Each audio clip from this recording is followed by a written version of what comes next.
तर मित्रांनो, तुम्ही कधी विचार केला आहे का की दक्षिण भारतीय लोक तुलनेने सावळे आणि उत्तर भारतातील लोक तुलनेने गोरे का दिसतात?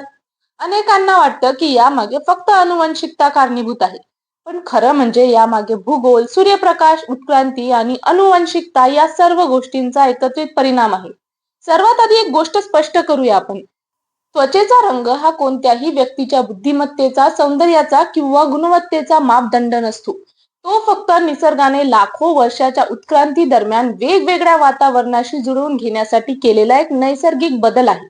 नमस्कार मित्रांनो, मी सपना. स्वागत आहे तुमचं बातमी या चॅनलमध्ये. चॅनलला सबस्क्राईब नसेल केलेलं तर नक्की करून घ्या. तर दक्षिण भारतातील केरळ, तमिळनाडू, कर्नाटक, आंध्र प्रदेश आणि तेलंगणा यांसारखी राज्ये विषुववृत्ताच्या तुलनेने अधिक जवळ आहेत.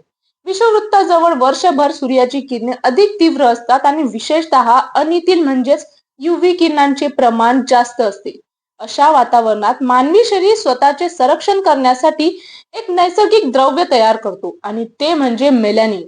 आता मेलॅनिन म्हणजे नेमकं काय ते जाणून घेऊया. तर मेलॅनिन हे आपल्या त्वचा, केस आणि डोळ्यांना रंग देणारे नैसर्गिक रंगद्रव्य आहे.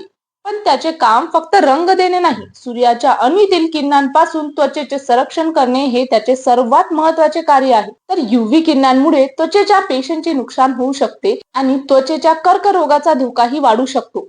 मेलॅनिन या किरणांचा मोठा भाग शोषून घेतो आणि त्वचेचे नुकसान कमी करण्यास मदत करते. त्यामुळे शरीरात जितके जास्त मेलॅनिन तयार होईल तितके त्वचा सावळी दिसते. याच कारणामुळे विषुववृत्ताजवळील अनेक देशातील लोकांचा रंग तुलनेने गडद असतो. उदाहरणार्थ दक्षिण Africa, Sri Lanka, Indonesia, West Indies तसेच भारताच्या दक्षिण भागातील अनेक लोकांचा वर्ण हा सावळा असतो.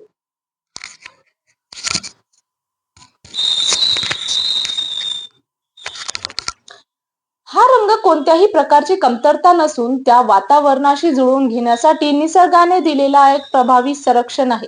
या उलट उत्तर भारतातील काश्मीर, हिमाचल प्रदेश, पंजाब, हरियाणा आणि इतर उत्तरेकडील भाग विषुववृत्तापासून अधिक दूर आहेत.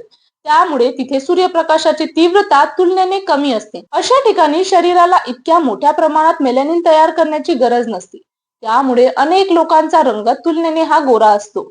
मात्र याचा अर्थ असा नाही की उत्तर भारतातील प्रत्येक व्यक्ती गोरीच असते किंवा दक्षिण भारतातील प्रत्येक व्यक्ती ही सावळीच असते. या मागचं एक मोठं कारण म्हणजे अनुवंशिकता म्हणजेच जेनेटिक्स. आपल्या आई वडिलांपासून मिळालेली जीन्स त्वचेचा रंग ठरवण्यात महत्वाची भूमिका बजावतात.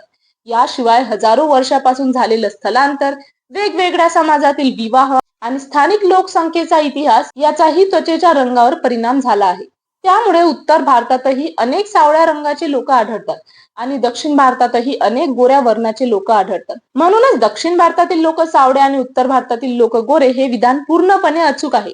हे फक्त एक सर्वसाधारण निरीक्षण आहे. प्रत्यक्षात भारतात प्रत्येक राज्यात, प्रत्येक समाजात आणि प्रत्येक कुटुंबात त्वचेचा रंगामध्ये मोठी विविधता दिसून येते. शेवटी एवढंच लक्षात ठेवा की त्वचेचा रंग हा निसर्गाने दिलेला एक जैविक गुण आहे, जो लाखो वर्षाच्या उत्क्रांतीचा परिणाम आहे आणि वातावरणाशी जुळवून घेण्यासाठी तयार झालेली एक नैसर्गिक संरक्षण यंत्रणा आहे.